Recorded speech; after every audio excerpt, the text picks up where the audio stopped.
Article 10 writes continuance of the rights of citizenship. Every person who is or is deemed to be a citizen of India under any of the foregoing provisions of this part shall, subject to the provisions of any law that may be made by Parliament, continue to be such citizen. A number of things need to be looked at in this article. For example, first question is whether we have right of citizenship. First question needs to be answered. Second, if yes, in which category it is included? Means whether this right is a constitutional right, a fundamental right, a statutory right, in which category it falls. Third, every person includes all natural persons, because juristic persons are not the citizens. Next is that Parliament has to make a law to continue the right of citizenship. So, right of citizenship is not absolute, it is under the regulation of the law made by Parliament. Now, let us see what exactly are the provisions. Right of citizenship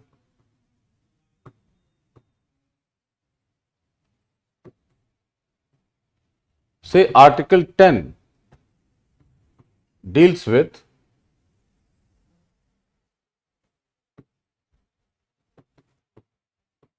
its continuance. So, it's very simple logic that unless and until we have right of citizenship, how can it continue? So, the language of Article 10, which you are seeing here, continuance of the rights of citizenship. So, the language itself tells that there is a right of citizenship to every person, and every person includes natural persons, because legal and juristic persons are not citizens of India. Now, if we have the right of citizenship, then who will grant this right? Whether it is to be included in the category called fundamental rights or constitutional rights or statutory right. It is definitely not a fundamental right. There is no mention of this in part 3. Constitutional rights are such rights which are expressly provided in the Constitution, but either they have to be regulated by the Constitution or by a law. If any of these constitutional rights is regulated by law, it may be considered as a statutory or a legal right. So, Article 10 tells that Parliament's law will continue our right of citizenship. So, definitely we have right of citizenship, but this is a legal or statutory right to be regulated by parliamentary law. So, it is a statutory right which can be regulated, means it can be seized or it can be granted according to the provisions of the law. And so far as the remedies are concerned, constitutional remedies are not available, but legal remedies we can seek. The next article, which tells Parliament to regulate the right of citizenship by law.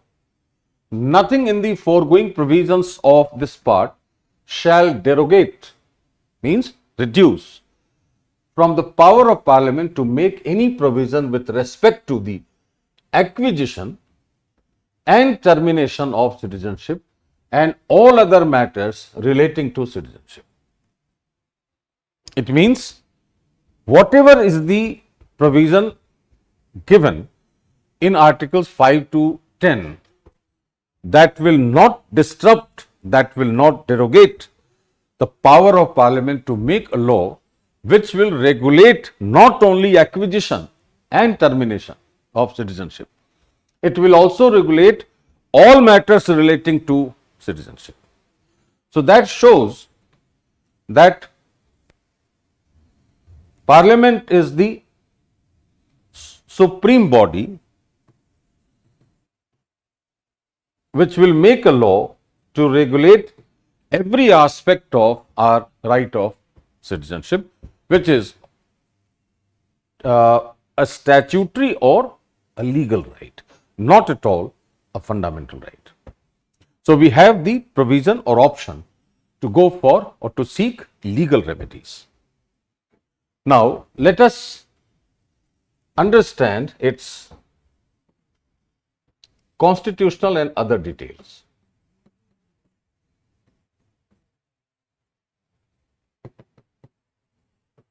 Constitutional element.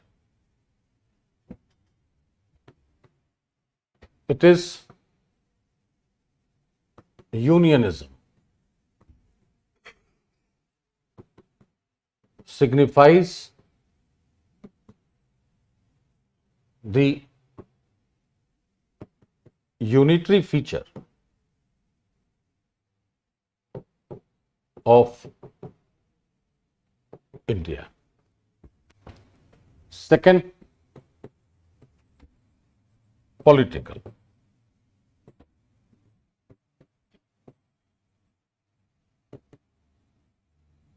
Parliamentary supremacy.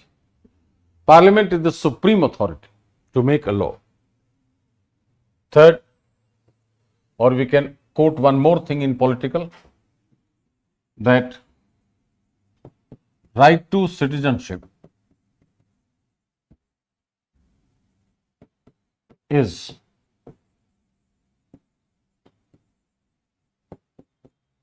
a statutory right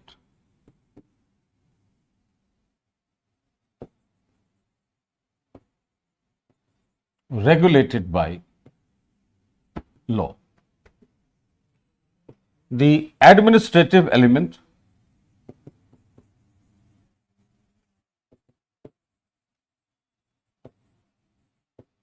is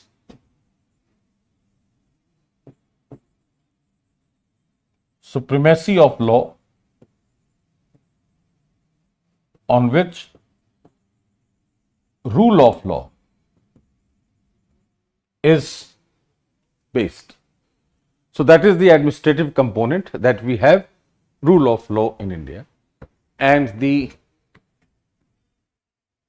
socio-economic, we may add cultural also element. It deals with the unity and integrity of India because of the unitary feature. Parliament is one, India is union, the law is supreme, Parliament is supreme. That will show unity and